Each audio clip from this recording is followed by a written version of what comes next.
For a new artist trying to land their first job, trying to get their foot in the door, really all you can do is just keep working at your craft. A lot of this stuff is timing. A lot of it has to do with geography. There's some cities in the world that have more studios than other cities. But really, honestly, as someone who's applied for work, someone who's landed work, and someone who's hired animators, if your work is truly, truly great, most studios will find a way to make room for you. So the only thing you can really do to really ensure that you're employable is to just improve your craft.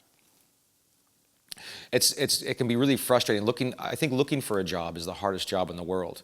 And I think that's proven by when you're looking for a job, you'll pretty much do anything to not have to look for a job anymore. So I just equate that to being the hardest job in the world. And what makes it really, really difficult is it feels like there's a lot of things you don't have control over. And I think we're always at our worst when we feel like we don't have control over our lives. For me, when I went through that period of time where I couldn't find a job, trying to land that all-important first job, it was really frustrating. It was scary.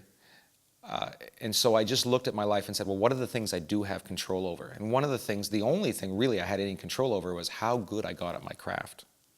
And so I just woodshedded, and I got good at my craft. And by the time I got hired at my first job, I think it's interesting that all the work that I had done on my demo reel had replaced all my schoolwork. And so that's to say, like the 2 years that I was a student, I had built up this demo reel of all my student work.